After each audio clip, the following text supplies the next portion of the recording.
Je m'entends pas là. Ah si là ouais. Me monter un peu plus le micro. Ouais. L'horizon de rouge se teint, la lune apparaît et le soleil s'éteint. Il fait de plus en plus froid, j'aperçois une ombre de silhouette d'enfant cachée dans le sombre. Le déclin de sa vie, il me sourit, me fait un clin d'œil. Il rentre dans une voiture, dans un cercueil. Il veut vivre, ivre du mot libre. Il nage, se cherche un personnage, celui que l'on voit dans des reportages. Il y a mariage entre lui et la rue, ses parents ils les adorent.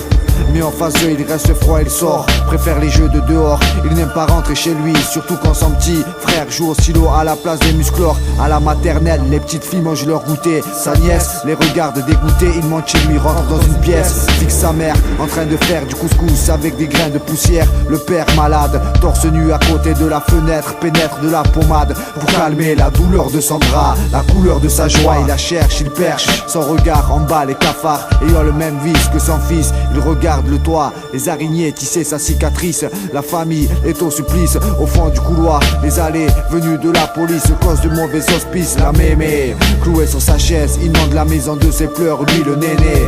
La terreur continue ses erreurs, mais tout le monde l'aime. Il est gentil, à l'extérieur ce n'est plus le même, c'est un bandit. Et toi Nono, comment il est devant toi?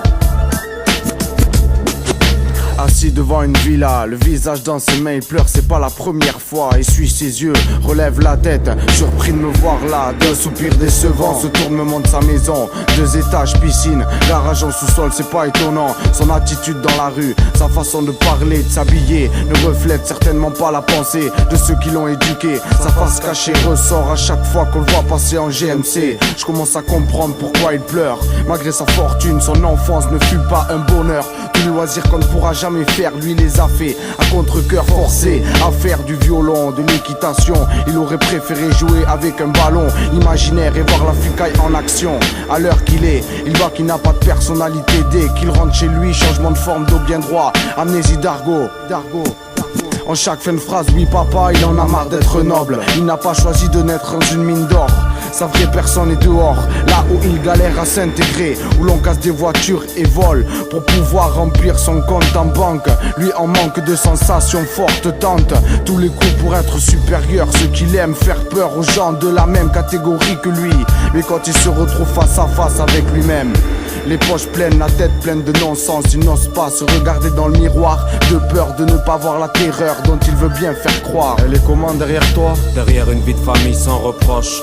Elle est près de moi sans que d'elle je sois proche.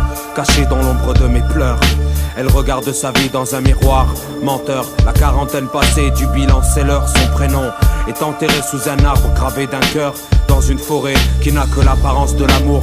Femme au foyer, foyer de la désillusion qui l'entoure. Une allusion au sacrifice pour me donner la vie. Elle cache la sienne, la première larme d'un enfant c'est la plus belle. La deuxième est une lame qui sculpte la souffrance.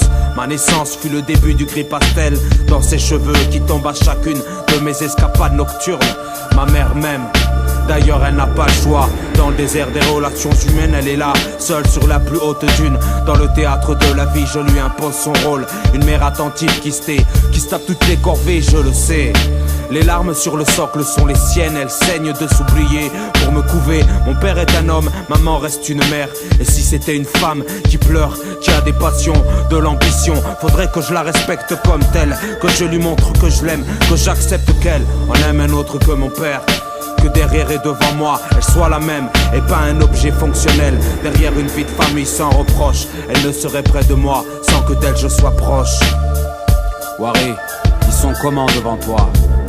Derrière les bureaux de la politique, gauche-droite se confondent, les problèmes sont statiques autour de la table ronde. Les sauveurs du monde en costard cravate, au discours rêveur nous épatent avec des promesses balancées dans le néant. Aider la jeunesse à sortir des dents du chômage, paroles qui se diluent dans les airs. Les rêves deviennent poussière, je crois que j'y vois plus clair. Les comédiens ne sont pas que dans les théâtres ou dans les cinémas. Dirige ta caméra vers les politiciens dans les conférences. Je vois sa face cachée, me parler, me cracher des flammes. Sous ses yeux rouges mon avenir crame. Premier ministre pressé de faire son blé, construire sa fondation solide pour son foyer. Comme lui il veut que ses enfants manquent de rien, qui prennent sa relève dans ses affaires. faire briller son compte bancaire, assurer sa maison de campagne, loin des problèmes sociaux, gagne le gros lot sans être derrière un bureau. Homme affamé de monnaie, n'a point de cœur pour ceux qui meurent de faim dans les pays sous-développés. Si tous les fortunés se privaient de leurs bateaux, leurs avions, leurs limousines, ils mettraient une fin à la famine. Ceux qui sont en situation difficile, on les ruine. On dîne avec leurs seuls biens, les laisse trimer comme des chiens. On dîne avec leurs seuls biens, les laisse trimer comme des chiens.